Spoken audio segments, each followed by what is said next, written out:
Good evening, everyone. I'd like to call this Planning Corporate Services meeting of the Council of the Corporation of the Municipality of Kincardine to order at 5 p.m. It is Monday, May the 11th, 2020, and as your mayor, I am here in the council chamber along with our clerk, Donna McDougall. So for roll call, Deputy Mayor Wilson. Present. Councillor Couture. Present. Councillor Kyler. Present. Councillor Glover. Present. Councillor Haight. Here. Councillor Kennedy. Yes. Councillor Ropel. Present. And Councillor Stewart. Present. And staff present, I am told, Karen Kiefer. Present. And Adam Weiser. Present. Good, thank you. All the other staff are present too. All the other staff are present? Yeah, there were just the only two that were left-hands, but all the staff on the list are here. All the senior managers. Oh, sorry. And so all the rest of our senior managers are here as well.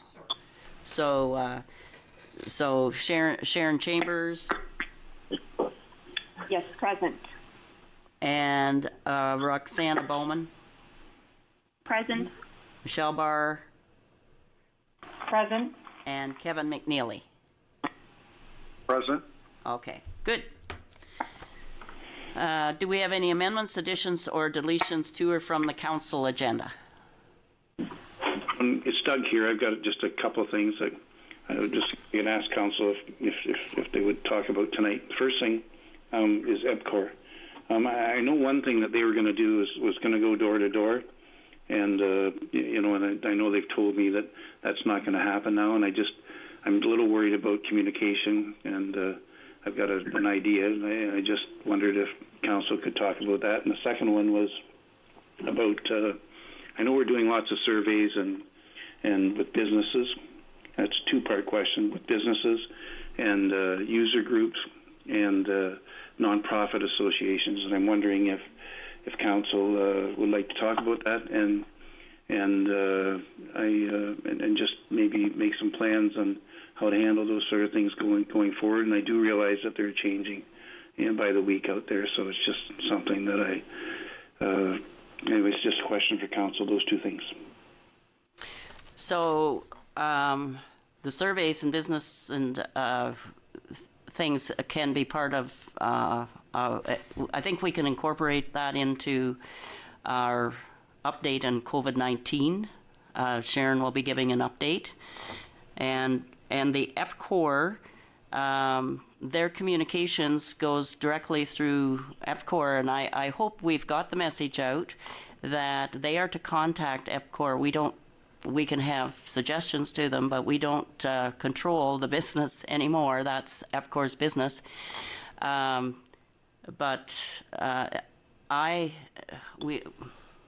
If you want to add it to the council agenda, and then we can just take an action to contact EPCOR, that's fine. I just think it's part of the COVID-19 discussion also because of the change of getting the word out there.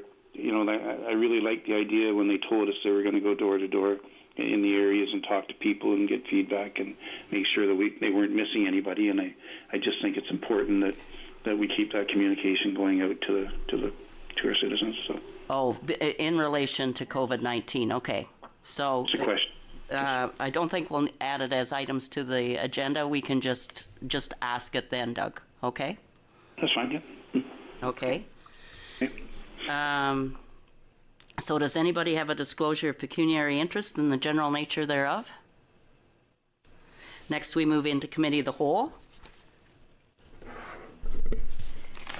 Moved by Bill Stewart, seconded by Randy Ropel. The council move into Committee of the Whole and upon completion return to council. Those in favor? Yes. Yes. Yep. Yes. Opposed? Abstainers? Motion carried. So I'd like to call this Committee of the Whole meeting of the Council of the Corporation of the Municipality of Kincardine to order, and it's 5:04 on Monday, May the 11th, 2020. Are there any amendments, additions, or deletions to or from this agenda, the Committee of the Whole agenda? Hearing none. Does anybody have a disclosure of pecuniary interest in the general nature thereof? Next, we move to adoption of the minutes of the Committee of the Whole meeting. Moved by Doug Kennedy, second by Laura Haight, that the minutes of the Committee of the Whole meeting held on May 4, 2020 be adopted as printed. Those in favor? Well, can I have a comment on the minutes, please? Oh, yes, sorry. Laura? When I was reviewing the minutes, I was thinking 100 years from now, it says COVID update was provided by the Chief Administrative Officer. I think for historical reasons, I'd actually like to see bullet points of what the issues were that were brought up during the update, just so that we've got a historical record for it. I'm fine with approving these minutes as they are, but going forward, I think we should actually list what things were done and not done and what changes were made. So, Laura, is that just pertaining to COVID or overall? Just for COVID, really, all it says in the minutes is that an update was provided. What it doesn't say is that the burn ban was extended or that beaches were reopened or any of those things. And I'm just thinking 100 years from now, people are going to go back to these minutes and see how municipalities kept adapted to this pandemic. And really just having the words, the CAO provided an update on the actions taken with respect to COVID doesn't quite cut it. Mary Edie, Sharon Yes. here. Yes. I do have bullet-pointed lists of everything that I have presented, so I'd be happy to provide those to the clerk's department and can do so going forward for inclusion in the minutes. That'd be perfect. Thanks, Sharon. Yeah. Okay. Thank you, Sharon. Any other discussion from the minutes or opinions? Okay. So those in favor? Yes. Yes. Yes. Opposed? Abstainers? The motion carried. So we'll go to reports, number 6.1, and this is the COVID-19 and declared emergency update. And we'll start with our CAO. Thank you, Mary Edie. So I'll start with a summary of a conference call that was held on May 6th with the Premier. And provincial ministers were also on the line, and several cottage country mayors.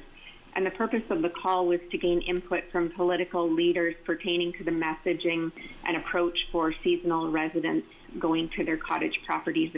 As you know, this has been a hot topic across the province. Most agreed that it was unfair to restrict people's access to their own properties. And based on the feedback received, the Premier's messaging since that call has been that seasonal residents can go to their cottages only as necessary for maintenance, etc. And he's encouraging people to take their own supplies so they don't have to go to local grocery stores and businesses. In addition to that discussion, there is one point that was noted, and mayors were asked to provide information to Minister Clark about the financial impact of COVID-19 on their municipalities. So I think following our Treasurer's report this evening, we could have Mayor Edie communicate that to Minister Clark on our behalf. The next issue was around beaches, and last week I reported that the municipality had updated its signage at the beaches to reflect the work in the provincial order as per the clarification sent by the Ministry of the Solicitor General to all of the chiefs of police. And we did so because we were getting so many inquiries from the public about the inconsistency between our enforcement approach and the signage. This has been an issue, and again, this sort of ambiguity that we see in a lot of the provincial orders does create a lot of angst with regard to how we enforce such things. So we did have a call with Dr. Era on Friday, and it also included officials from Grey County as well as our normal call with the Bruce County officials. And the beach access was the topic. It's been an area of concern. And the Bruce and Grey mayors did have a consensus to request that Dr. Era issue an order closing beaches. and Dr. Area is seeking a legal opinion, or he has sought a legal opinion regarding the enforcement of such an order, and he is going to be conferring with the local police detachments on this issue, so that we don't have this sort of inconsistency of approach between enforcement and what the regulations are saying. So we could expect to see an order be issued as early as mid this week. You will have noticed that there is starting to be a gradual reopening of things. The Ontario government is opening provincial parks and conservation reserves for limited day use access, with the first areas opening today and the remaining areas opening on Friday. And at this time, recreational activities are limited to walking, hiking, biking, and bird watching. And day visitors will also be able to access all parks and conservation reserves for free until the end of the month. There was also some communication around allowing non-essential retail stores to open for curbside pickup as of today. And you may again say, well, this has been happening for a while, or we've had some retail businesses operating online within the municipality of Kincardine. The previous order did talk about permitting online sales, and so this does allow all non-essential retail stores to do curbside pickup. Again, it's very difficult. Some of these things are very difficult to interpret.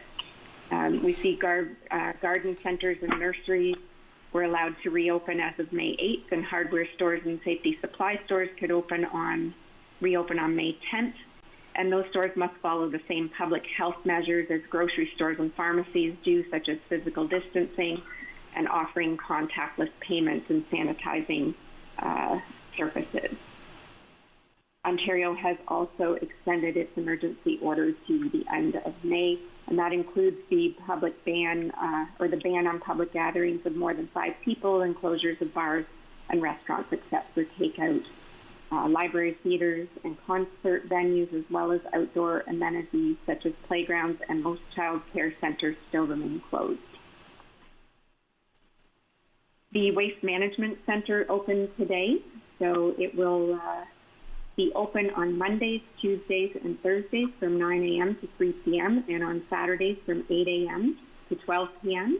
There are certain restrictions in place, such as limiting the number of vehicles allowed, and I would encourage everybody to check our website for a full list of the requirements. We will be monitoring at the entrance and exit gates and controlling permissions, and really trying to discourage any of those, the collection of items that are to be put out at the curbside collection and recycling. So compost and yard waste disposal sites are still operating, and we're strongly encouraging residents to use those during this time as well, to limit the number of people going to the landfill site. So further to the Treasurer's report on the financial implications of COVID-19, I think there will be a significant amount of discussion with regard to that report, and we will be providing a confidential report to Council regarding staffing on May 20th that could relate to more confidential information and specific positions, and allow Council to have some discussion about that. So that is the extent of my report. I'd be happy to take questions. And I know Councillor Ropel did ask for an update from the fire chief regarding the burn ban as well. And then I think we also have the additional issue from Councillor Kennedy regarding EPCOR, and I guess the organizations that forms a part of this report as well. So I will say that we have had some discussions with EPCOR, Adam and I, with respect to the fact that they cannot have these public open houses and do the face-to-face communication. They are going to be doing a direct mailing and did talk about trying to develop some online strategies for engagement. And Adam, do you have anything to add to that? Not significantly, Sharon. The only other thing I can offer is that we are getting a weekly update in terms of what the next week ahead plans are from ACON as well. A quick recap of what they completed throughout the week, and we are conducting weekly calls as well with a number of stakeholders throughout the county, along with ACON and EPCOR. So as we get that information, we can certainly find a way to share that with council. Just regarding EPCOR, as you recall, in the winter, the government had the new program for extension already of whether it's Union Gas Lines or EPCOR here. They have to apply, and say Union Gas could apply or EPCOR in different areas for extensions to rural communities that are just an extension of an existing line. That's not a whole big project or anything. So there's also that going on with EPCOR, as was announced in Lucknow in the wintertime. And so we've been talking about what's possible here. It has to make economic sense to a certain degree, but the Ontario government is promoting that. So that's just for your information from EPCOR as well. And Sharon, Here, Sharon, that answers my question. That's what I was going to ask, if they were going to do the mail out. So, just to kind of make up for the not being able to go door to door and do different things. So I think unless somebody else has questions on that answered the questions that I. Okay, thank you, Councillor Kennedy. I was just wondering, Sharon, did you want the just to go on about COVID-19, or did you want our fire chief to give his report on the burn ban right now, just so we have a picture of it? Did we have any questions from council regarding the items that I brought forward? It's Laura, I do. Okay. And I do too. It's Okay. Maureen. Okay, so let's do that first. We'll start with Laura and Marie, and then did I hear Bill. Maureen as well? Yes. Okay. And Bill. And Bill. And Bill, yeah. Okay, so we'll start with Laura. Sharon, I'm curious, the discussion with Dr. Era and the beach closings, he mentioned that too on the Facebook Town Hall live event that he did in conjunction with Bruce Power on Wednesday, I guess. But it wasn't clear to me whether or not that would prohibit people from walking on the beach, which people are enjoying that access to the beach and the water as long as they're passing through. Would this be in order to prohibit sunbathing and picnics on the beach? What are the Grey Bruce municipalities looking for? From my understanding, it will be back to what the original interpretation was, which was a complete closure, which would not allow anyone to access the beach for any reason.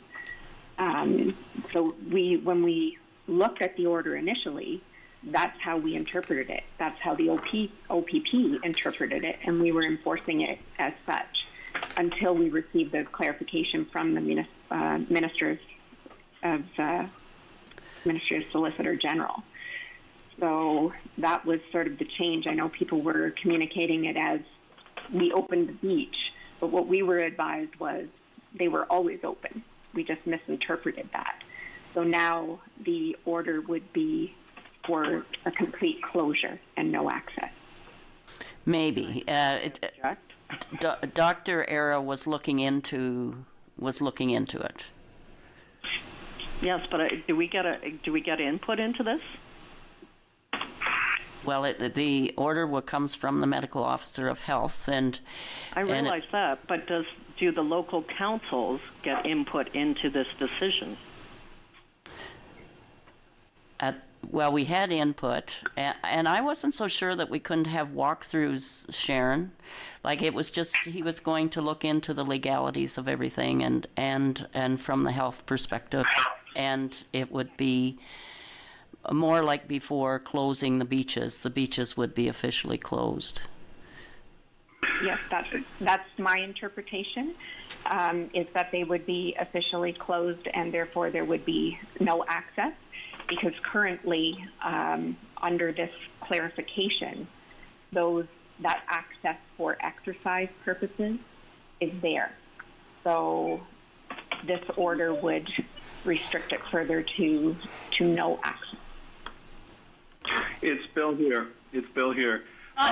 Just a minute, Bill. It's Marie is next, so just let Sharon I wanted finish. to comment on the beach. Okay. Well, when you have your turn, you can comment. Okay. Thank you. So that still needs to be clarified. We haven't received any more information.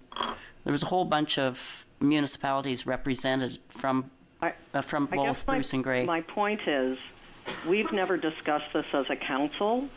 Correct. And I would like to see our comments, and I'm not sure about the rest of council, but I actually don't see a problem with people walking on the beach. We have boardwalks, we have sidewalks. Walking the beach at sunrise or at sunset or even in the middle of the afternoon is a delightful way to enjoy nature. I'd like to keep the beaches available as another pathway for people to enjoy before an order comes down that says, no, you can't go on the sand. Mary Edie, if I could just clarify what some of the concern that I heard coming forward from the political representatives that were there is this distinguishing between, the access by our local residents who would be out walking and that sort of thing, and the potential, especially around a long weekend, to encourage those day trippers to come if the beach is deemed to be open. So that's some of the concern that was expressed. I believe that the legal opinion that's being sought is around enforcement and ensuring that the proper mechanism is in place in order to be able to enforce whatever is contained in this order, because, again, we had that issue before where the local OPP was interpreting things a certain way and the enforcement activities weren't consistent with what our signage was. So that's sort of the investigation that is happening right now.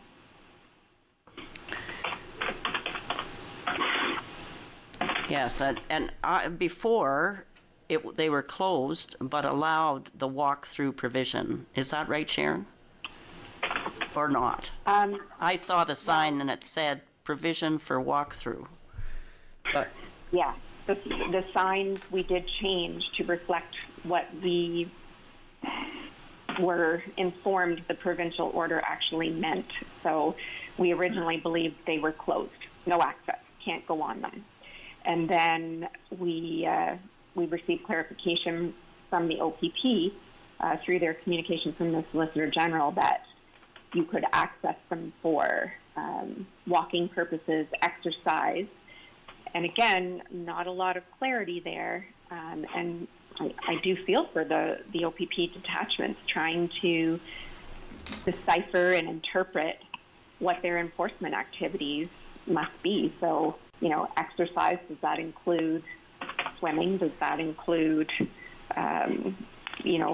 paddleboarding and those sorts of things? So the idea was that people would not be allowed to linger, they wouldn't be allowed to put their towels down, that sort of thing. No groups over 5, and the OPP felt those items were enforceable to an extent. It can be difficult when the warm weather comes on how you're going to enforce some of those provisions. But we could see potentially an order coming out this week that would restrict access and close them again. I think a lot of the ones that are much bigger, day trips than our beach is that Dr. Eric explained the 3 groups, the year-round residents and the seasonal residents and the day trippers, or 1 or 2 days. And Sharon can correct me, but as I recall, I mean, traveling in and out of an area, that it does increase the risk, no matter who it is. That's why the messaging before, and still is, we prefer strong recommendation that there be no traveling in and out of Grey Bruce. But the of the three groups, the people coming for a day or two, for some reason, and I can't remember how the medical community has evaluated that, is the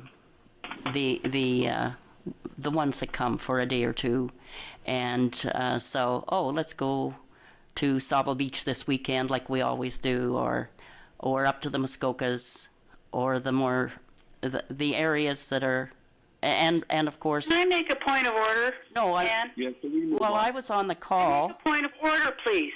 Well, sure. Maureen, can you please let the people who had their hand up speak before you keep talking? Excuse me. Thank you. Well, sorry, I didn't know it was. I thought you were talking about something different, and then I was going to go. So anyway, I just wanted that. Already tried to be recognized, and you said to wait for his turn. Well, yes, because I want this clarified. It was.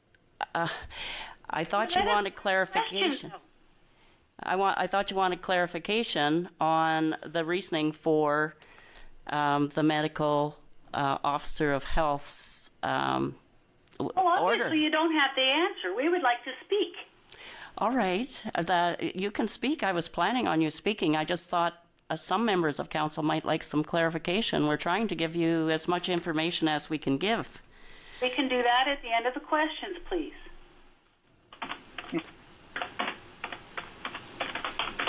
So, Laura, were you finished?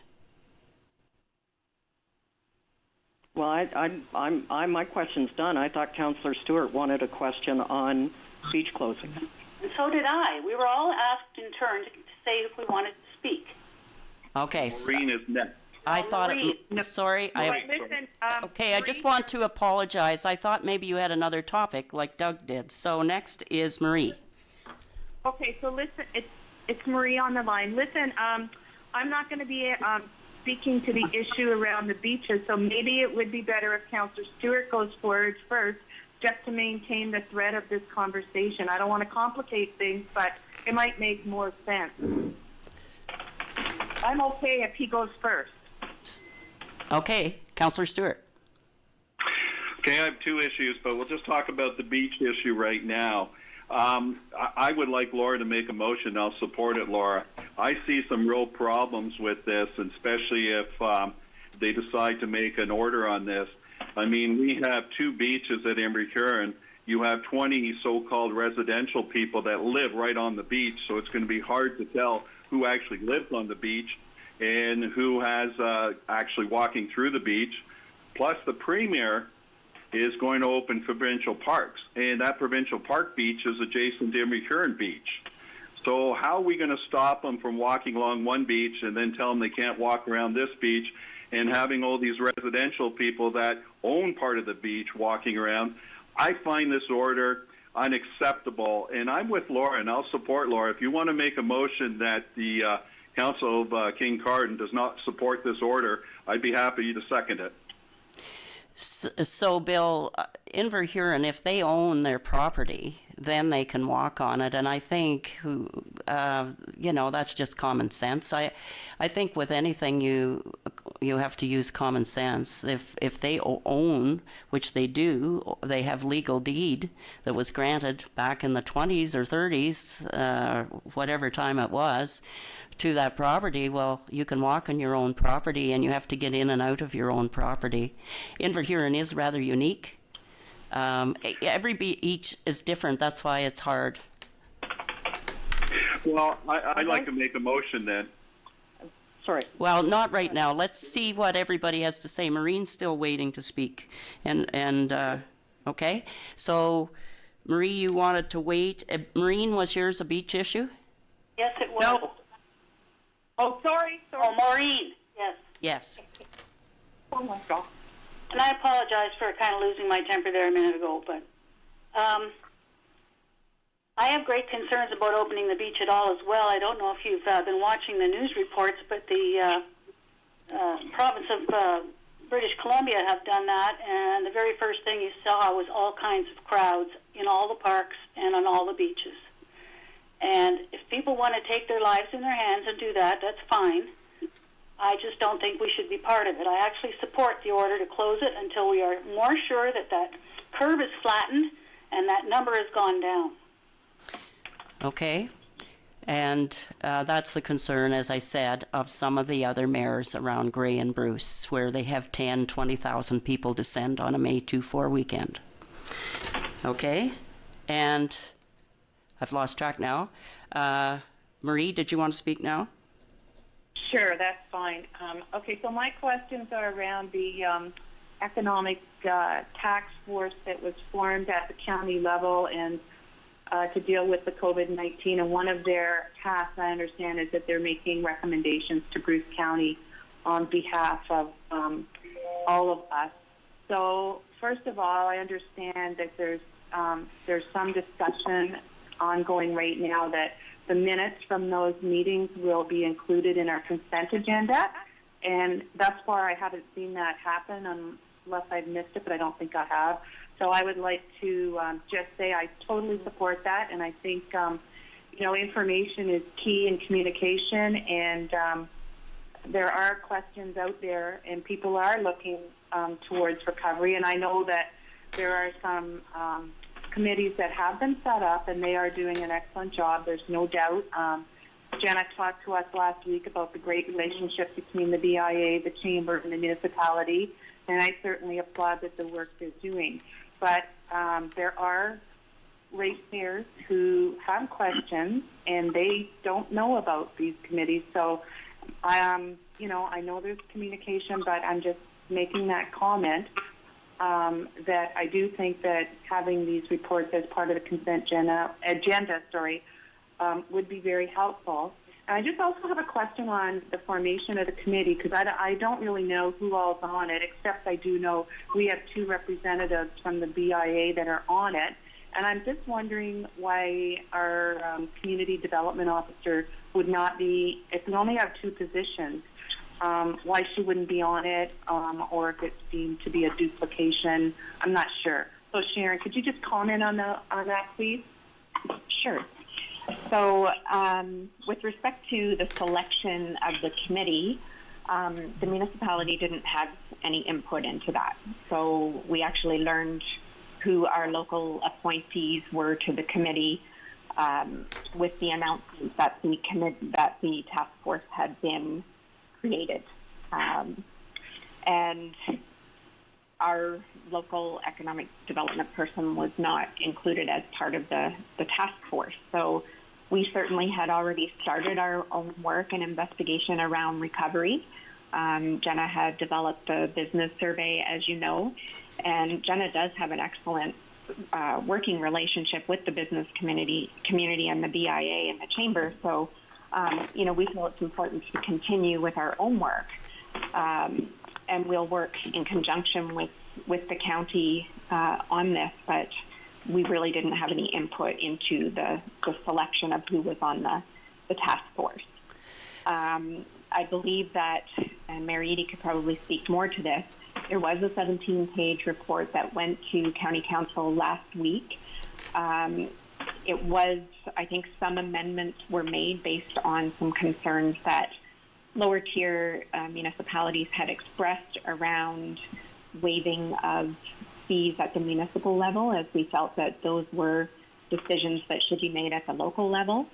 And I think they deferred it, and they will be addressing the issue in a special meeting, which Mayor Edie could probably provide some context to. Okay, so I did question that, Marie, at County Council last week, and I agree. I think our economic development officer should have been consulted. We were at the start of the COVID-19, but I can't remember exactly. county staff did say that they wanted to create this task force for economic recovery for Bruce County. And so the county councillors thought that would be a good idea. And so we received our report last Thursday, and some of us did have concerns and around the loan program, or whether it should be grants, a combination of grants and loans, or just grants, et cetera, and how much money the county had to borrow for it. So I haven't had a chance. The agenda, that was last Thursday, and staff were sending out the agenda today for tomorrow's special meeting of council on this issue. They wanted to do something that they could roll out relatively fast to local businesses. So I can't give you more information than that, other than if you want to go and read the county council agendas from last Thursday. I think it was under, I thought maybe it was under Planning and Economic Development, but it was under the Executive Committee, as I recall. So I will have more information on that after County Council tomorrow, hopefully. But that's where it stands right now. I can tell you, though, just briefly, that the loans, or some of us favored grants or a combination thereof, but they had to look into the legalities of it, would be, it's all organized to channel through our Community Futures Development Corporation that is at the federal, that's the federal channel for funding, or usually, and the Ontario Economic Development Organization, help me here, Saugeen, it's called Saugeen something or other. So those two levels are normally the economic development loans or support for small businesses, but the county wanted to add money to that and roll it out as quickly as possible. So that was what the discussion centered around. And then, as Sharon mentioned, some of the other initiatives to come, we did point out that let's just look at where the county has jurisdiction, not at things like building permits and development charges and et cetera, et cetera.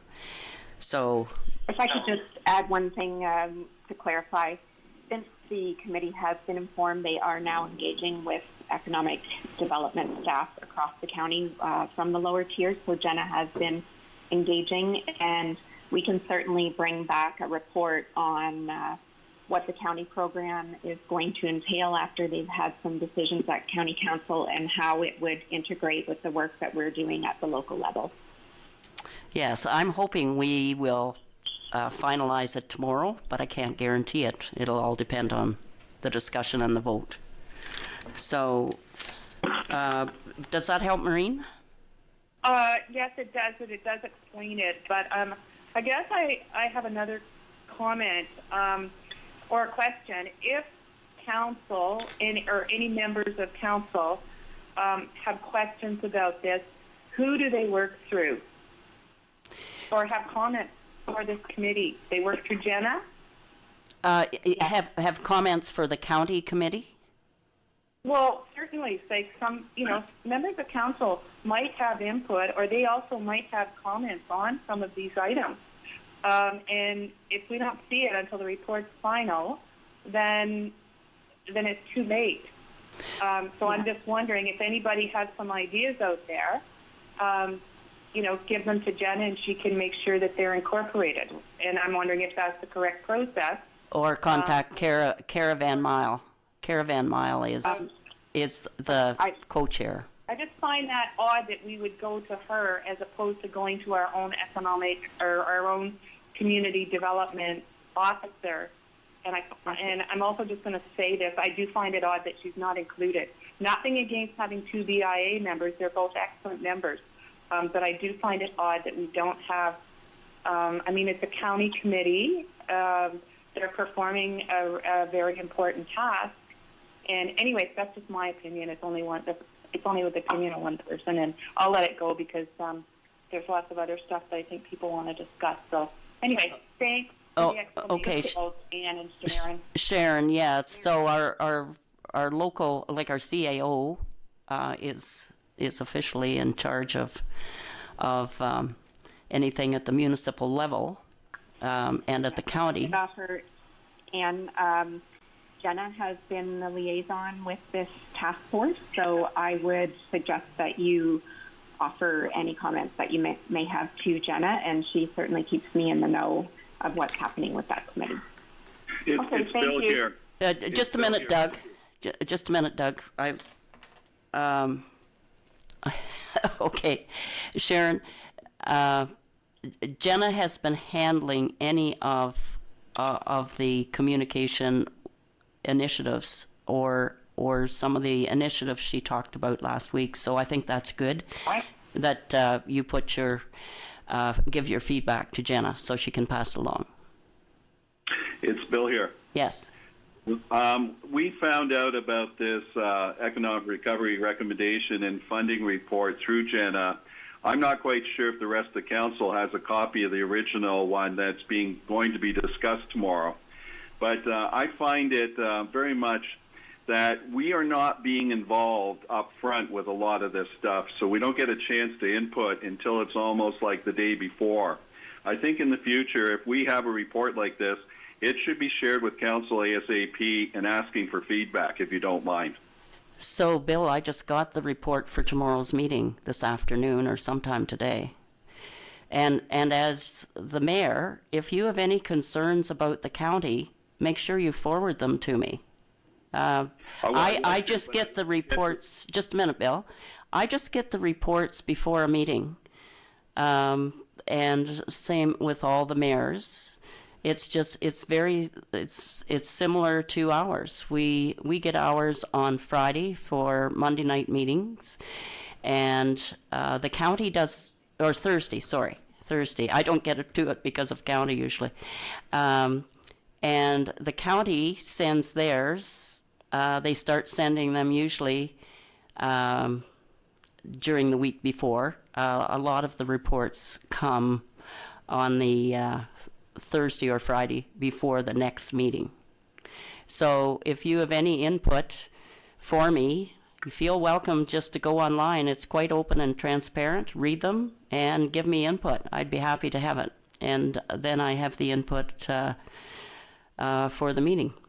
And if you have concerns then ahead of time as well, like into the future about something that goes on in the county economic development, Jenna's talking to the county staff on a regular basis. There's quite a bit of coordination among staff.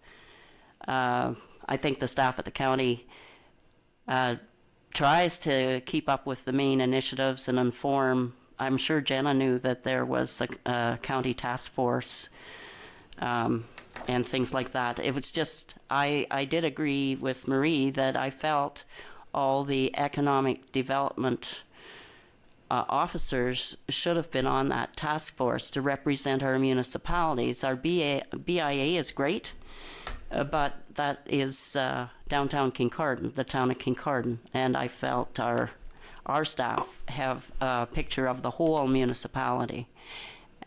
So I voiced that opinion on everyone's behalf. And I try to think of what everybody might want me to voice my opinion on, but I feel free. If you read the agendas ahead of time and you have something, just send me an email to raise that concern at county. I will, thank you. Now, Maureen, you voiced yours, and Bill, who am I missing for? Doug will talk after those two. Yeah. Okay. Well, I think. Do you have any other concerns, Marie or Maureen? If not, I'll go to Doug. Okay, just you talked about the business plan, and I realize that they're working on that. I'm a little worried about not-for-profit groups and user groups. I know the minister is dealing with a lot of Minister of Heritage, Sport, Tourism, and Culture Industries. Lisa McLeod has been sending out surveys to different organizations and groups, but she's missing a lot too. And I'm just worried in a few months, that we're going to find out that some things that we could have helped out along the way. And I'm asking council if maybe we shouldn't set up a committee or get staff to, and I can document a few of my concerns and email it to everybody if they'd like me to do it that way. But I just feel that other municipalities around the province are being a lot more active with their council in being involved in some of these committees. So it's just a question for Sharon and Ann, but also council. Go ahead. So Sharon, maybe if do you want a discussion on it right now, Doug? Just related to COVID-19, because as we all know, I've had several discussions with different nonprofit, and so have staff, and it is exceedingly tough. So does anybody want to contribute right now from the COVID-19 perspective to our nonprofit groups? Well, I can tell you from the Walker House, I'll just give an anecdote. I mean, we decided at our last board meeting that we would not offer tours to the public this summer. We're still waiting on the federal government on some of our grants for summer students, and whether or not we're able to hire somebody for the, say, month of August to do some maintenance activities at the house is something else. But this means we've lost our play revenue, we've lost our revenue from tours, and we're hopeful that we can have a fall feast. But most of us, whether it's the Bulldogs or Women's House, rely on large gathering type activities, whether they're dinners or festival type things, to raise funds, and I think those are going to be the last things available to us. I doubt they'll be available in 2020, so we're looking at a full year of no revenue, but still a full year of expenses.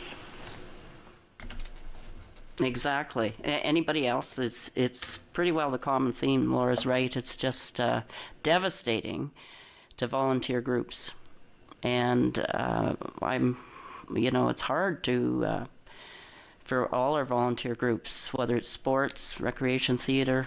Does anybody else have any comments right now? Yeah, it's Maureen here. I'm Yes. just wondering about the ball user groups. There's obviously not going to be any ball for a while. I don't think we should be making them pay any portion of the maintenance fees that they normally have to pay.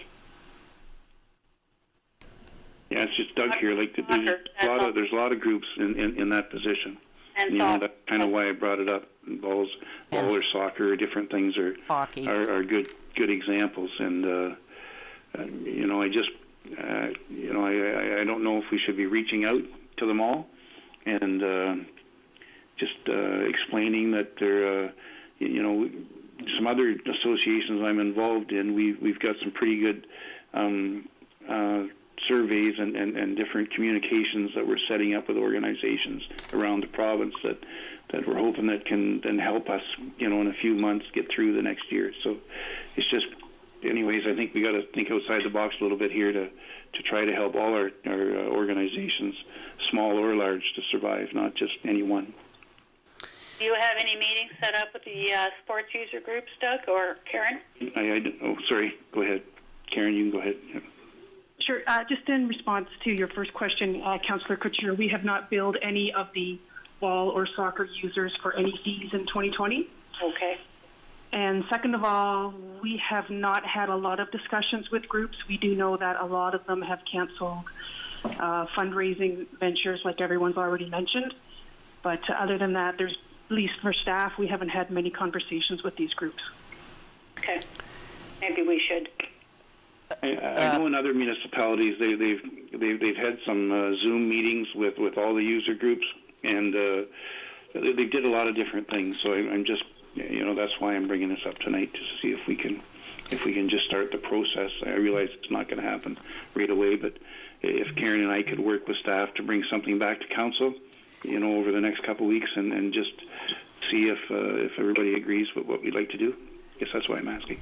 Okay, so I think, just a minute, just wanted to ask Sharon.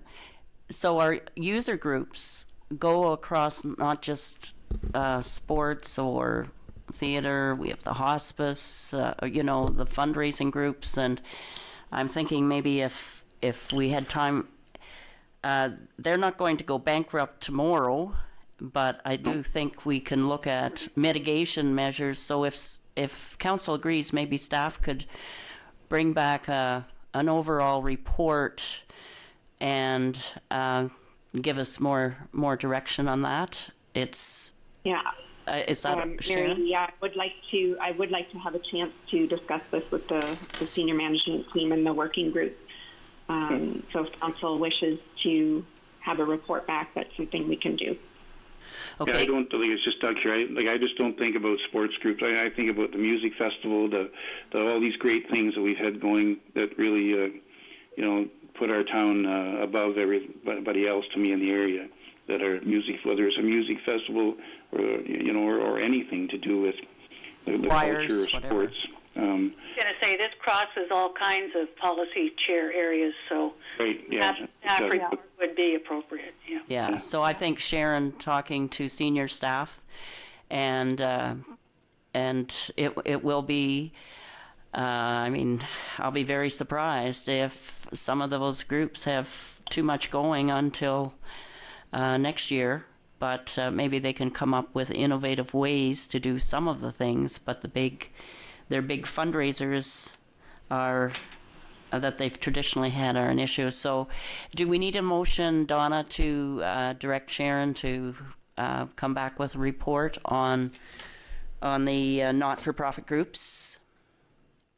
Yeah, and if I could just offer, we're going to have so many people and organizations and businesses impacted within our community, and I don't want to create the expectation that we're going to come back with a solution to fix it all, because this is a global crisis.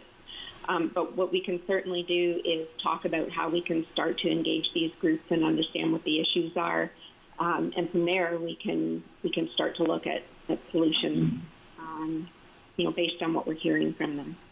Okay, so let's have a motion that our staff engage with our not-for-profit groups and volunteer organizations to see, to kind of assess and maybe possible mitigation measures, however small or big, so that we can make. Could I have a mover and seconder? I'll move. It's Maureen. Okay. I'll second it. Doug here, second, whatever. Okay. I heard Marie for second and Maureen. Okay.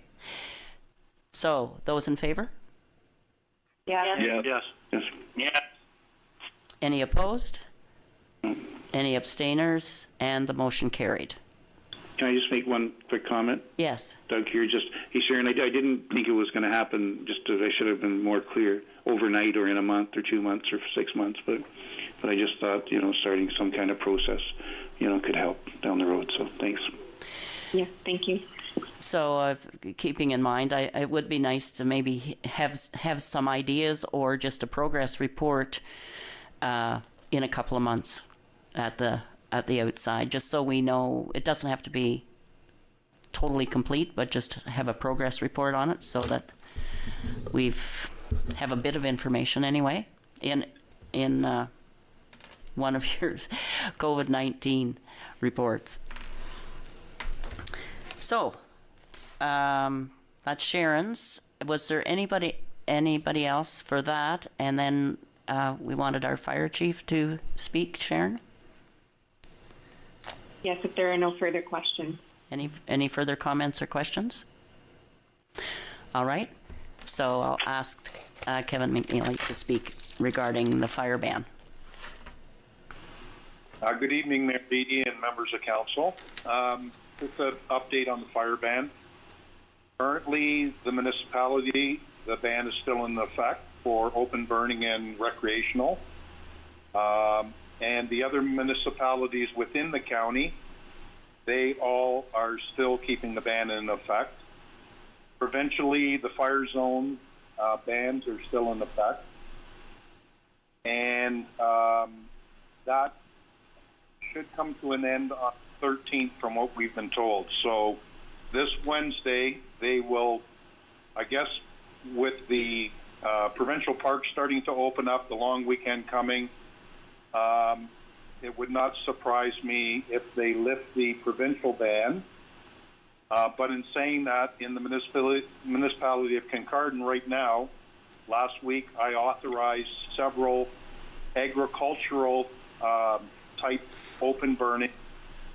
There were several farmers that needed to get their crops in, and one other individual that if it had been left, it probably would have harmed some of his livestock. So we're doing it on a case-by-case for the agricultural sector. And this Thursday, the county-wide chiefs are meeting at 1 o'clock. And from the emails that I've seen over the weekend, I would believe everybody is prepared to start to lift the ban. So, but I won't know that for sure until Thursday. But my gut feeling is that that's the direction we're going to start going now. I have a question. It's Laura. Yes, Laura? Yeah. Chief McNeely, I'm perplexed. You've got a gut feel that on Thursday all of the county municipalities are going to lift the ban. What is your opinion? I mean, really, we're not subject to what the other surrounding municipalities are going to do with respect to a burn ban. And I'd like to know why the burn ban was extended for recreational fires to begin with.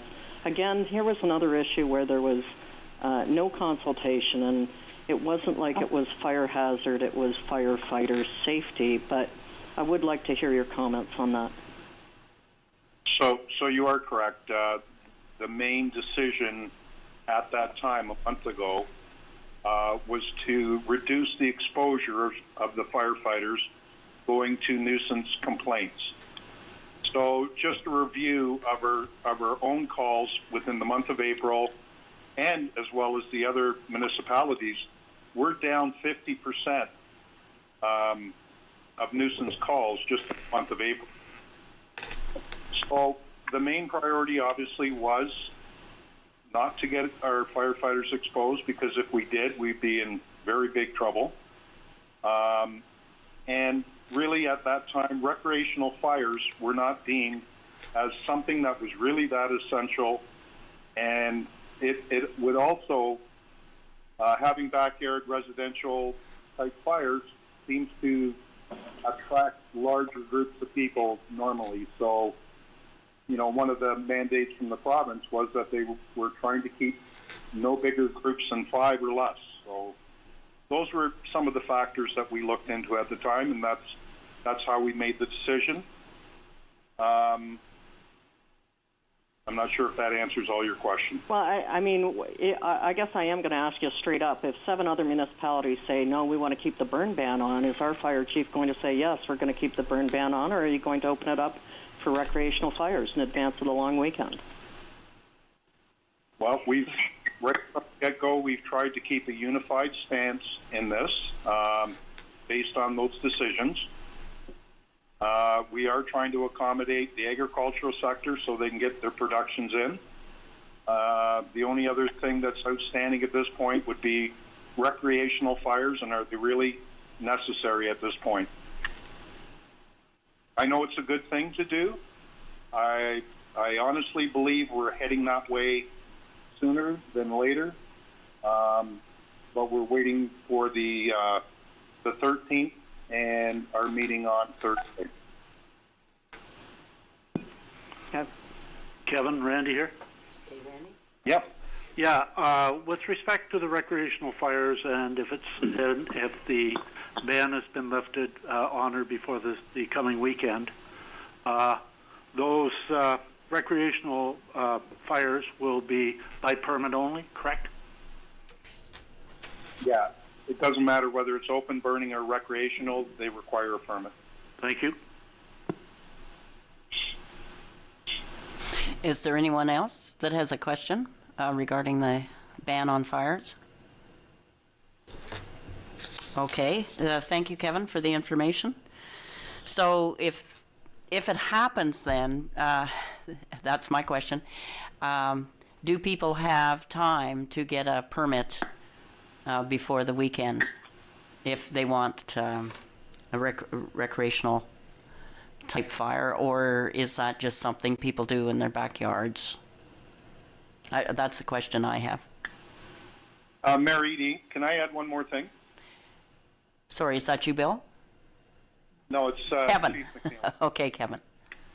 There is always still one other option that people can still have a little backyard fire with a propane-powered appliance. So there are backyard gas-powered fireplaces that are legal and don't even require a permit. So, and I have had several calls on whether people can use them, which they certainly can.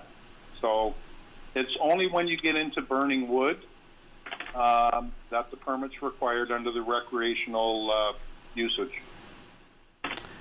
Okay, thank you. That clarifies things somewhat. Good. So if there are no further questions, sorry, I've lost my agenda here. I think we're on to 6.2, which is the Blue Box transition update from...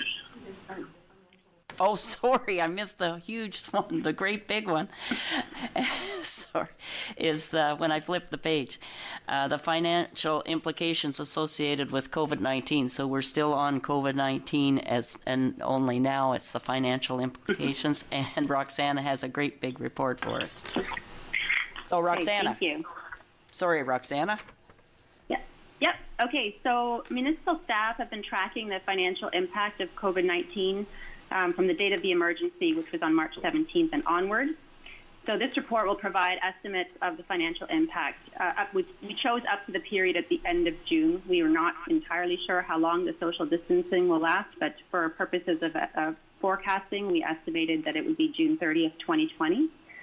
So the current forecast till June 30th estimates a loss of revenue of nearly $596,000, offset by expense reductions of $377,000 for a projected net budgetary loss of $218,000. And this is provided in the attachment of Schedule A that includes both the revenues and expense implications to the municipality. So for recreation, the municipality is estimating revenue losses totaling $269,000 relating to the closure of facilities, which includes the pools, arenas, and community centers. The most significant source of the lost revenue is due to facility closures, which are estimated at $162,000, and that includes health club membership fees of $48,000, followed by pool admission fees of $44,000. There's also revenue loss from recreation programming, which is estimated to be $100,000, and that's primarily due to the cancellation of aquatic lessons and fitness classes. And these losses are expected to continue until this crisis is over. With the closure of recreation facilities, there's also offsetting expenditure reductions that have been projected. And I'll talk more about the labor costs further down. But these total cost reductions for recreation amount to $98,000. And that's primarily due to decreased energy consumption, fewer purchases of supplies and materials, and reduced contracted grounds maintenance. So combined for recreation, this amounts to an unfavorable budget impact of $172,000, but that excludes the labor costs. And when labor costs are included, it's reduced to $32,000. With respect to the Waste Management Center, so again, this report assumed that the landfill would be closed up until June 30th. The recent change has not been reflected in the report. So at that time, we estimated that there would be a decrease of $105,000 of lost revenue up until the end of June. We weren't sure whether these would be permanent losses or just temporary, because we did think that some residents would be holding on to their waste until the landfill reopens, so we might see a spike in revenues now that the landfill has reopened. There's also was a forecasted reduction in contracted disposal costs of $20,000, offset by an increase in costs related to the new compost center of $3,500. So combined, there was a total unfavorable impact of $88,500 up to the end of June. With respect to Basra, there were additional expenses that staff were advised of with respect to being able to facilitate recycling during the pandemic. However, that has not yet been quantified, so it has not been included in this calculation. Moving on to building permits, we estimated a loss in revenue due to a reduction in local construction activity of 30% for building permit revenues, as well as a 25% reduction in plumbing permits and occupancy permits. An overall 10% decrease has been estimated for other administrative fee revenues relating to building, and that amounts to a total loss of $117,000. Now, the building department is intended to be revenue neutral, so any deficit in this operating budget would be funded from the obligatory building permit reserve fund and not the overall operating budget. There's also some interest losses as a result of overdue tax and utility accounts. For the municipality did waive penalty and interest on all overdue 2020 tax and utility billings for the months of April to July, and that was estimated at $85,000. There's also interest income impact as a result of providing the financial relief to ratepayers by waiving interest and being able to opt out of pre-authorized payments. We did anticipate a reduction in cash flows and, as a result, lower bank balances and therefore less interest revenue, as well as a decline in the interest rate that we quantified to be $15,000 up to the end of June 30th. There would also be offsetting decreases in interest costs for borrowed funds. So that would include the 9 and 21 project, where we had $4.25 million that was to be funded through debt. And the 2020 operating budget includes an interest payment of $85,000. Now, there is a decrease in the interest rate, and it's very likely that the annual interest payment will decrease by $50,000. Now, this is going to be funded ultimately by ASDCs and therefore not really a true cost savings for the municipality. With respect to expenditures, so we did set up a new cost center to track pandemic-related costs, and that would include salaries, materials, and contracted services primarily. So as of April 30th, the total pandemic costs amounted to $46,000. I checked it today. Now it's up to $51,000, and it consists mainly of some overtime wages. This is primarily at the beginning of all of this, as well as IT purchases for laptops in order to facilitate working remotely. Other costs would include cleaning products and sanitation wipes, gloves, new signage, and traffic barriers. And some of these costs are expected to continue in the near term and are estimated to reach over $100,000 by June 30th. And this amount does also include the $12,000 financial contribution to Meals on Wheels that was approved last week. With respect to labor, permanent, part-time, seasonal, contract, and casual employees that were directly impacted by closures were put on unpaid declared emergency leave.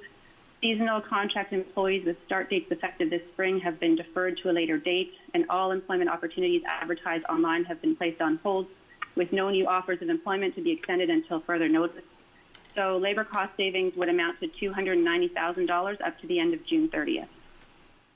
We also anticipate a reduction to building maintenance activities performed in municipal facilities as a result of the closures, and we've estimated that reduction by $18,000, as well as conferences and travel. There's conferences have been canceled, and there's no travel to be had in the near future, so we're anticipating savings there of $35,000, as well as a reduction in office supplies, which has been estimated at 20% due to employees working remotely and therefore increasing their reliance on technology, and that would amount to $14,000.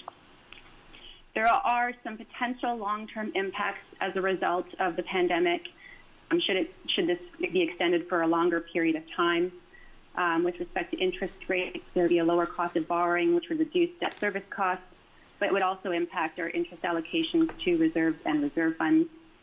For property taxes, the economic disruption would lead to a material increase in tax write-offs and lower net assessment growth. With respect to building activity, if construction activity is significantly reduced for an extended period, it would result in lower amount of supplementary taxes collected during the year. There would be a reduced level of development charge collections, and this would potentially impact the municipality's ability to fund our growth-related capital projects.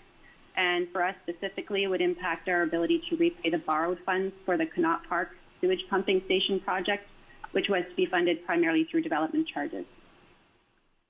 So overall, in the event, if there were to be an operating deficit at the end of 2020, there's a couple of options, one of them which would be utilizing our contingency reserve.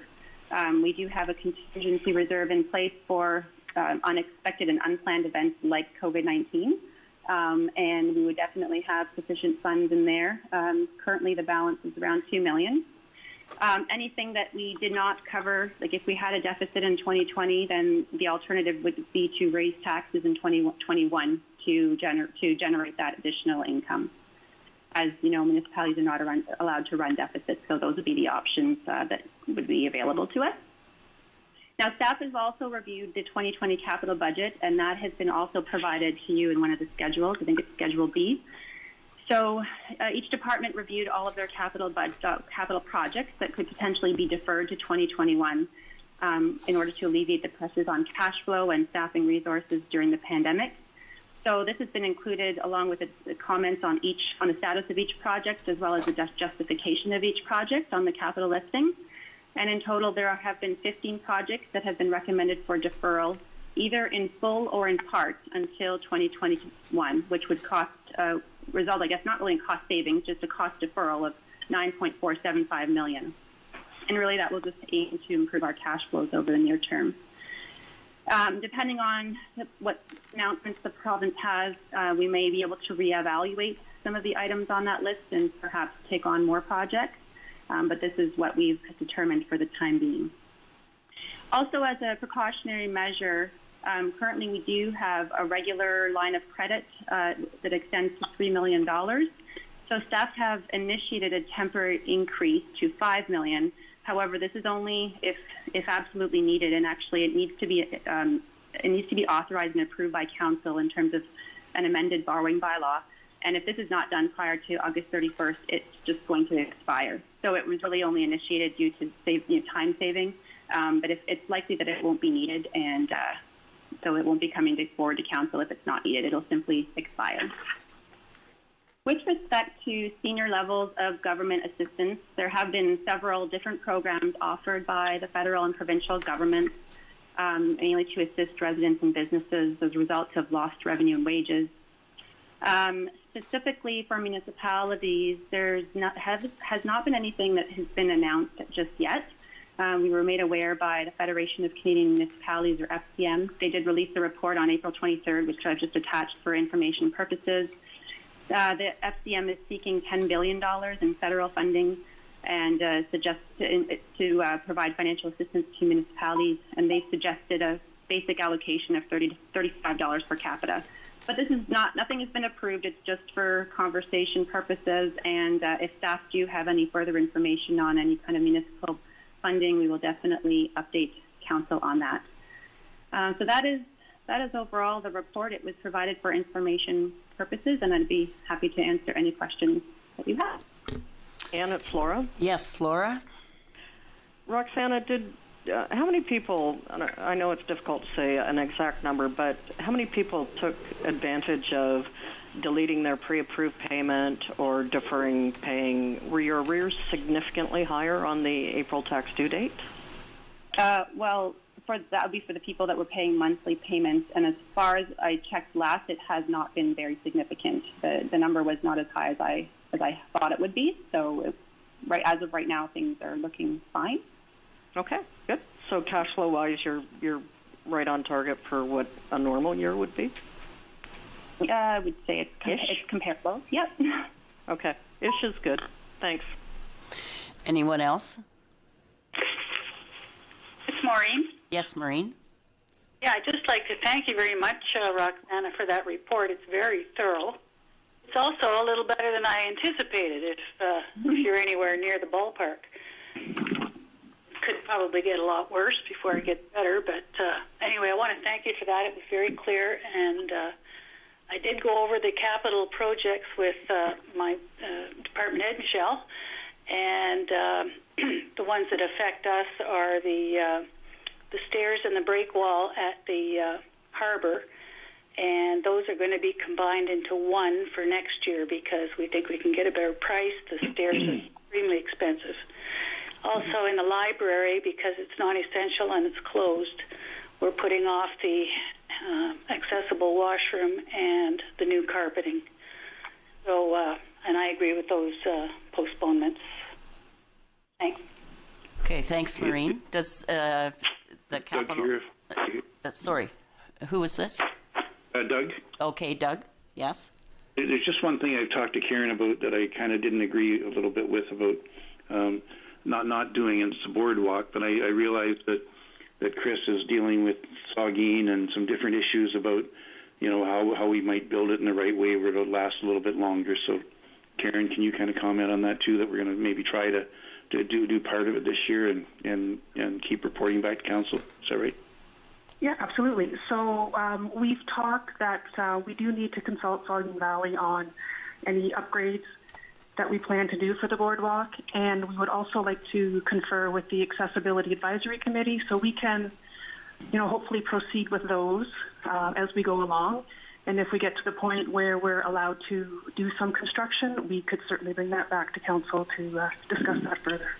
Karen, it's Laura. Yes. Does that project also include the irrigation systems for the flower gardens down at Station Beach?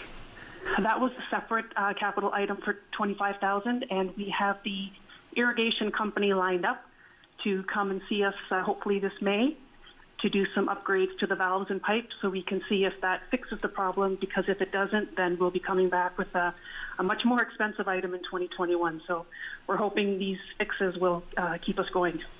Fair enough. Thank you, Karen.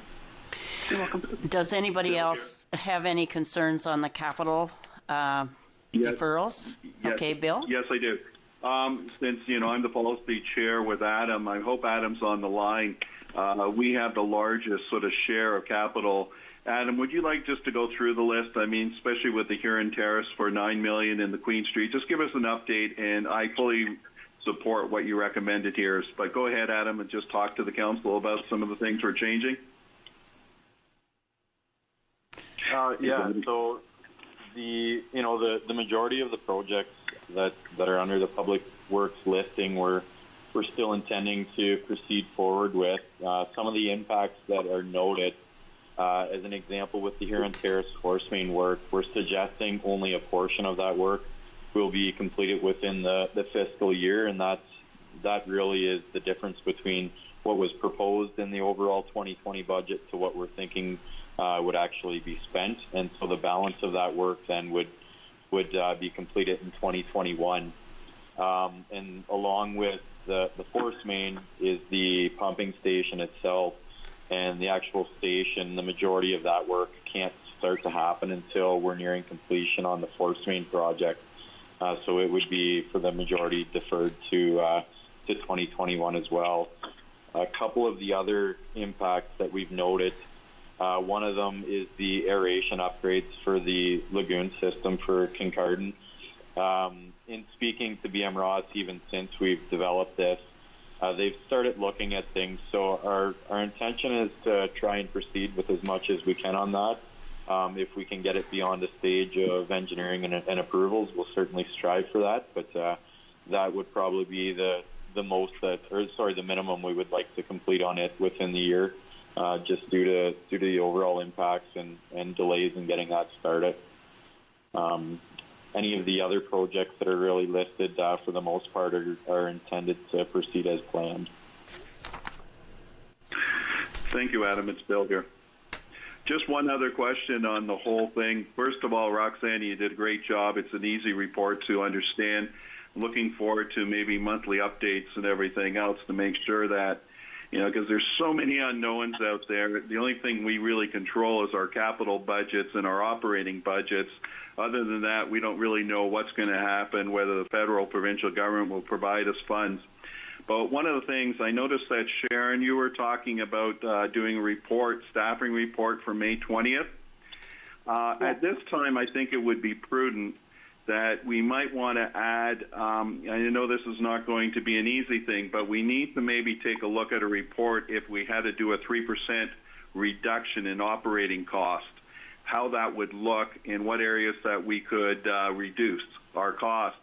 Mainly because we really do not have a lot of control what's going on other than our operating costs and our capital costs. So could that be done along with your staffing, Sharon? I guess I would take some direction from council on this because, any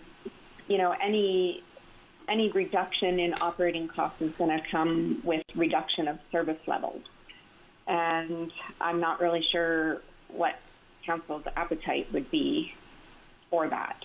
You know, I think if you looked at the SCM report, you know, it talks about the fact that municipalities still have to provide vital services to the community, and that we really do need to engage the federal government for some assistance with this, because deferral of capital projects seems to be the answer, and really letting our infrastructure continue to deplete is not the answer. So, I mean, I would take direction from council on this. As Councillor Couture mentioned, I am actually surprised that the impact is not greater, and I think it is greater in many municipalities. So, if council is so direct, we can, but as I say, it's going to come with a reduction of service. Well, I'm not actually, it's Bill here again, I'm not actually asking to do the 3% reduction. I just want a feasibility to take a look at what it would look like, just in case it's the worst case scenario. It'd be nice to have some of that work pre-done, just in case that we see this thing continue on for longer than anyone anticipates, and we really don't know what the end result's going to be. So maybe I need to ask my fellow councillors whether is there any support to ask the staff to move ahead with a report, like a feasibility sort of type of report, looking at a 3% reduction. So I'll leave it open to the other council members. Yeah, Randy. Randy, did I hear you? Yeah, I have no problem with supporting Bill on this. I think one of the issues that council has to be very aware of is we talk about the province, yeah, they give us direction, and the federal government, but at the end of the day, they're not going to give us what they don't have. So if they don't have anything to give us, we're going to have to come up with a plan to show the people that put us where we are how to address the issue.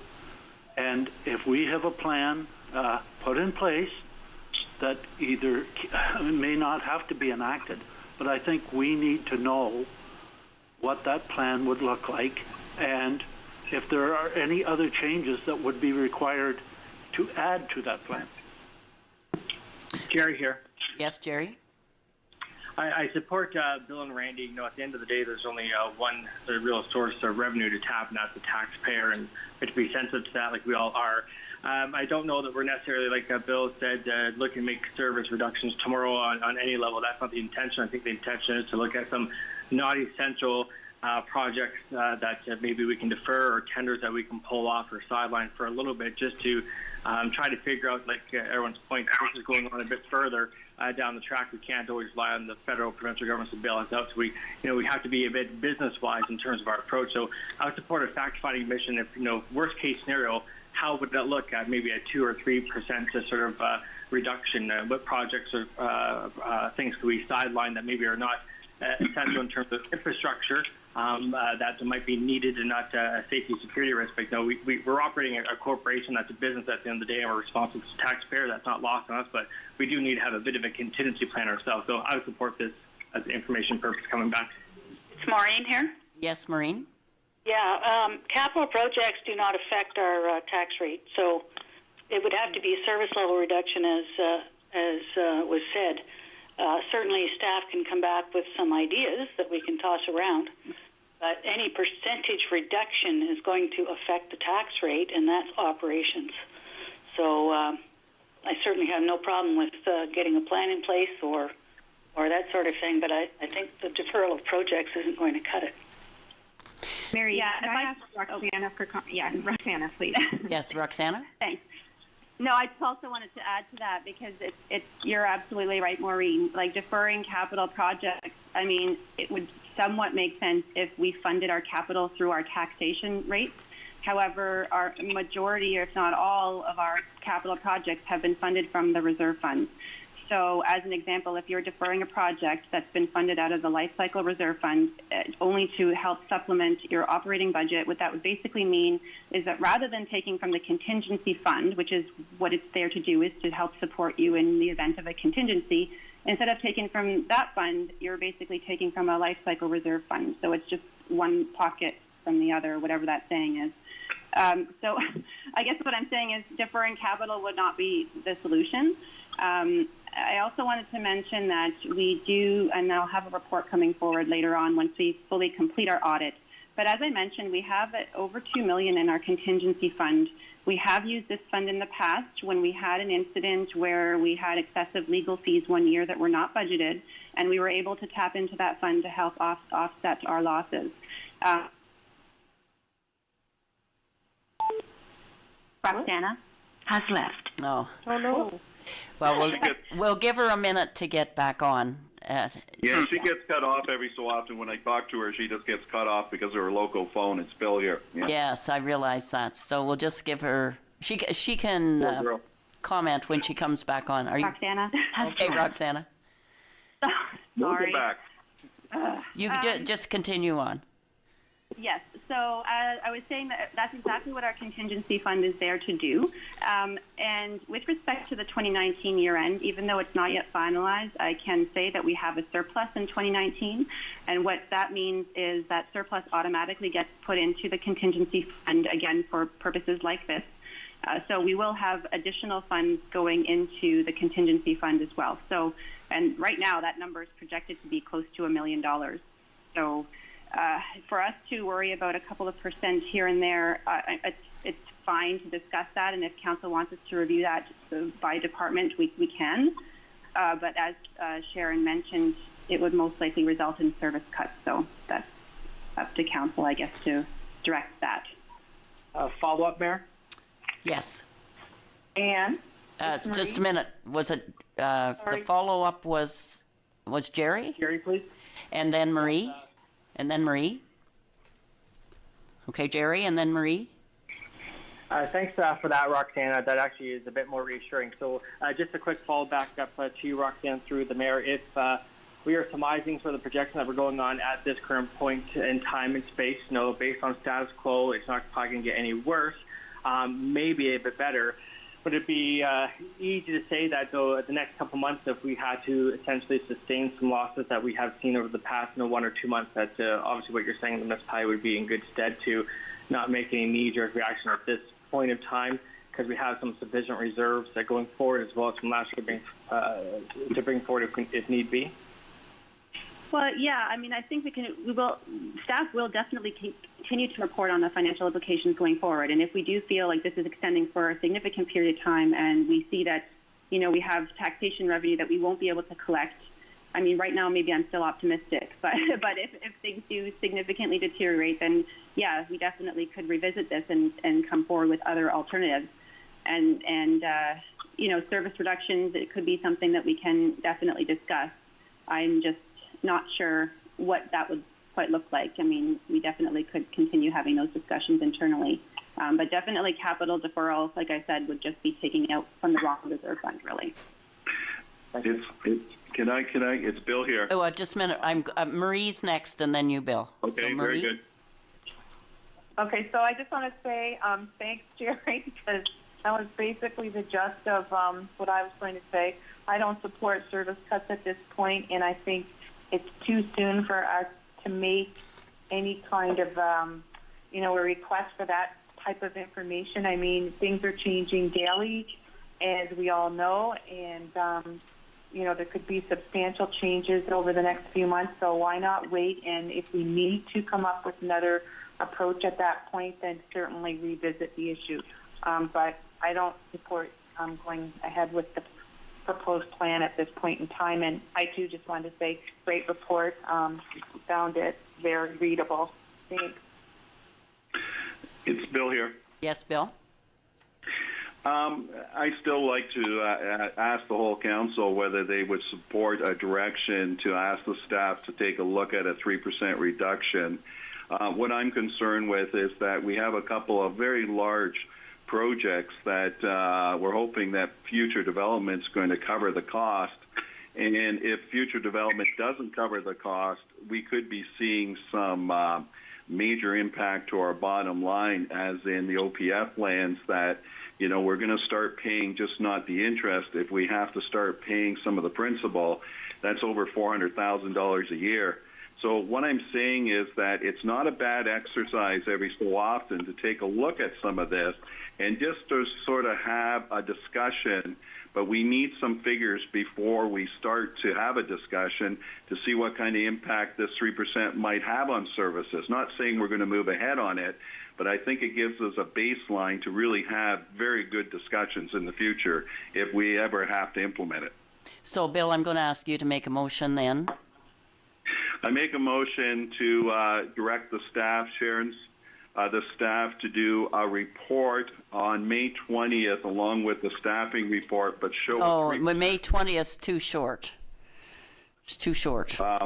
But anyway, okay. Make your motion. You make your motion.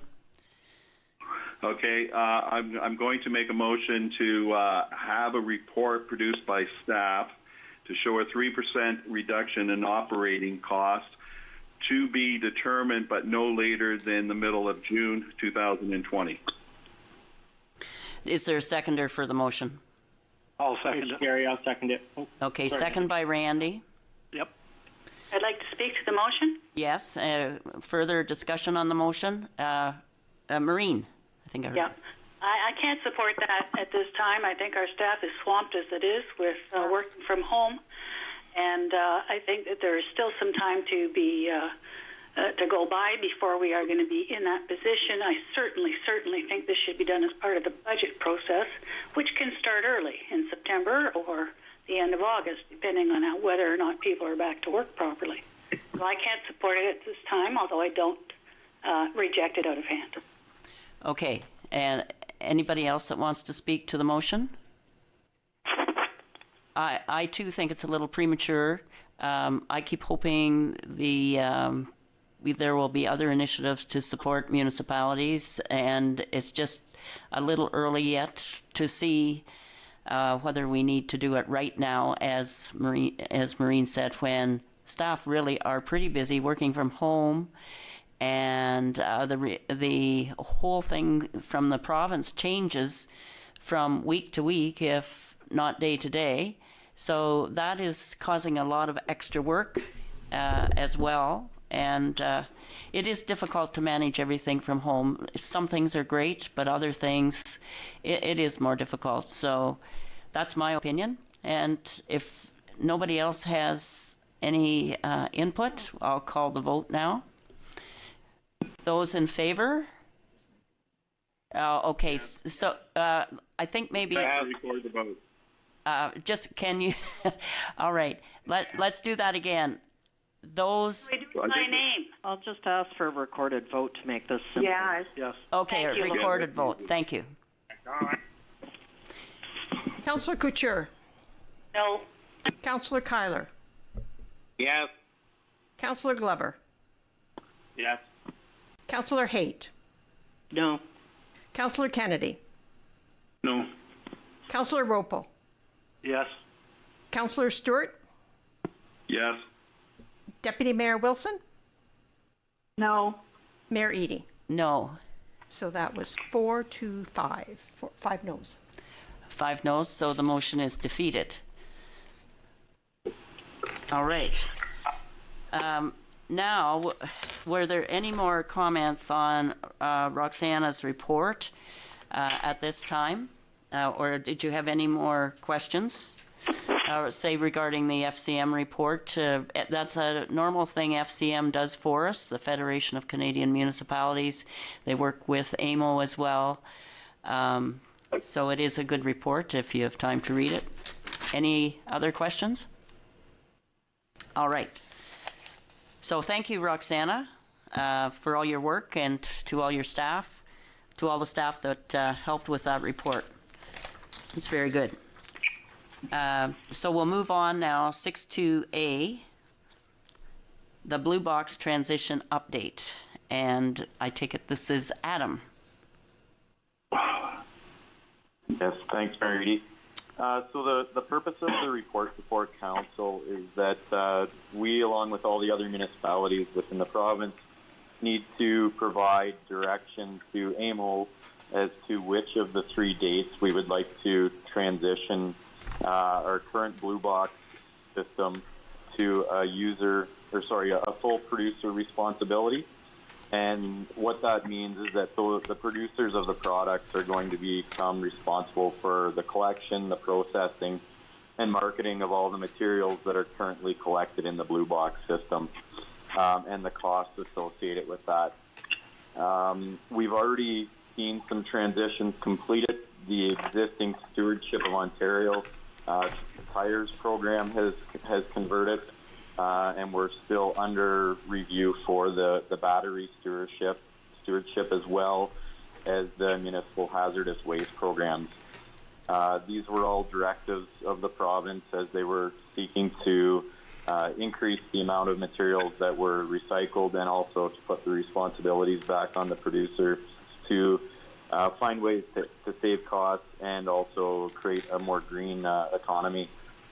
So with that, I have consulted with the other shareholders of Basra, and so members of the County Waste Management Group, and a number of them have taken motions forward to their councils.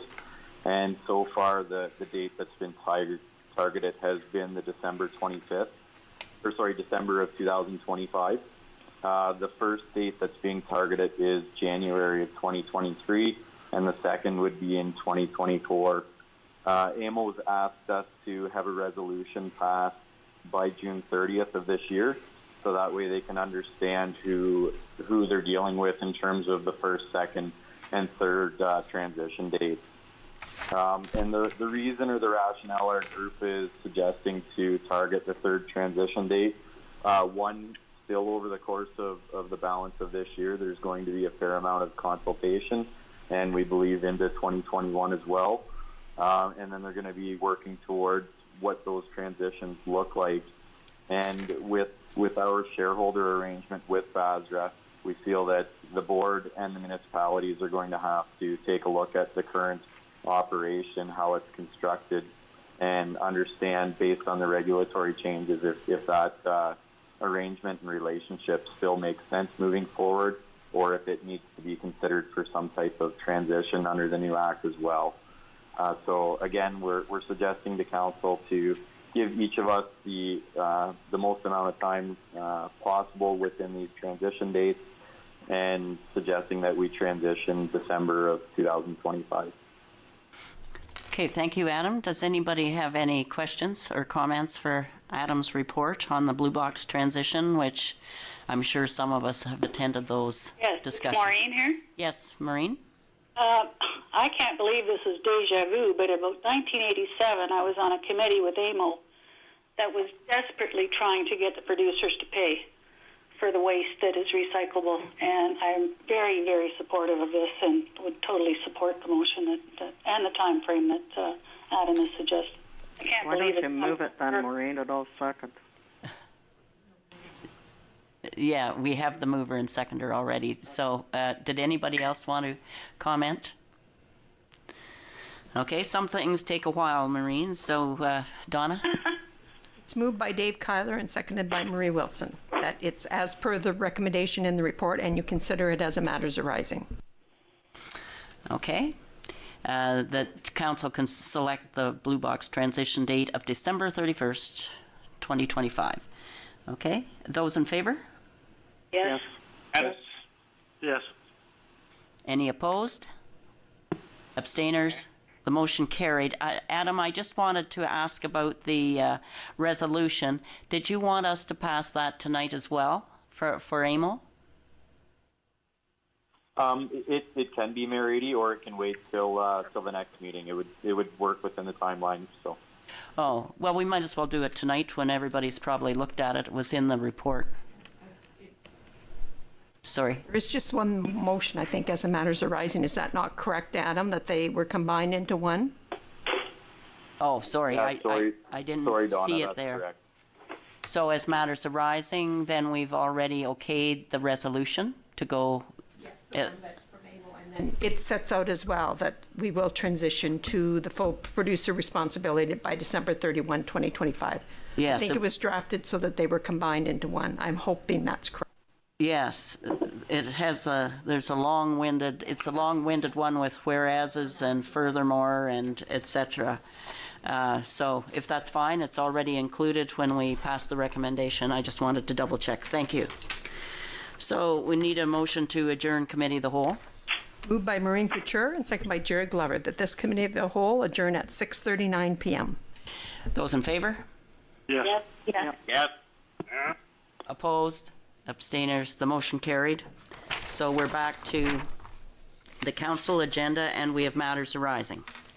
One is the blue box transition. Now, do you So want the blue box transition one? to read it? Yeah, no, I think we're good. It's very long. I think we're good.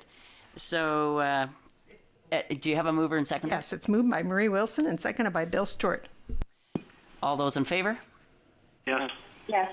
Yes. Only heard 3. Okay. Opposed? Abstainers? And the motion carried. Is that it for matters arising? Good. So we'll move to members of council general announcements. And this time I'll start from the other side of the table at the back for a change again. And I'll start with Councillor Stewart. None. And Councillor Ropel. 2, I have an inquiry. Adam, are you still on the call? Yes, sir. Okay. I gave you a number of a gentleman this afternoon, but I gave you the wrong number. Could you give me a call tomorrow, please, at your convenience, and I'll give you the right number? And, Yes, I certainly can. Okay. And secondly of all, to the people, we're not out of this mess yet, but we're gaining, and I want to have everybody stay safe. And distancing, I've noticed when you go to the stores now, boy, everybody's right on 6 feet apart. I have to sleep on the floor now because my bed, if my wife's in bed, I'm not 6 feet from her, so I'm on the floor. So now you know my feeling. So have a good night. Okay. Laura? Just stay safe, everybody, and enjoy your May 2-4 weekend with the backyard fire, Chief McNeely. Yeah. I was going to say that too. There'll be a run on propane. Okay, Doug? Yeah, just doing the same sort of thing. Just stay safe, shop local. No, that's it for me. All right, and Deputy Mayor Wilson. Everybody stay safe and have a great long weekend, albeit it's going to be a little different from what we've experienced in the past, but whatever, enjoy it to the utmost. There will still be beer. And Councillor Kyler? I'm just going to echo everything everyone else has said, and that'll save a little more time. Thank you. Be safe. And Councillor Couture? I actually have an announcement. Saugeen Valley Conservation Authority is pleased to announce that we have hired a new general manager, secretary-treasurer by the name of Jennifer Stevens, who has extensive experience in conservation authorities, water quality, Great Lakes water quality management, source water protection, and Conservation Ontario. So we are very pleased to welcome her. She will be starting in early June. And we did all the interviews. We had 42 applications. We whittled them down to 7 interviews, which we did through the computers, and then down to 3 finalists, and then chose our preferred candidate. So it went very well. We're very proud of ourselves for getting through this way, and we really welcome Jennifer to be coming, and I think she's got extensive stakeholder experience, and I'm sure we'll be visiting the councils, I should say, more often. So, welcome. Thank you. And also, stay safe and happy birthday, Queen Victoria. Okay. And Councillor Glover. I'm good, thank you. Okay. So for myself, I'm not sure I have the name right. Our new CAO at the county started today, and there'll be a bit of overlap.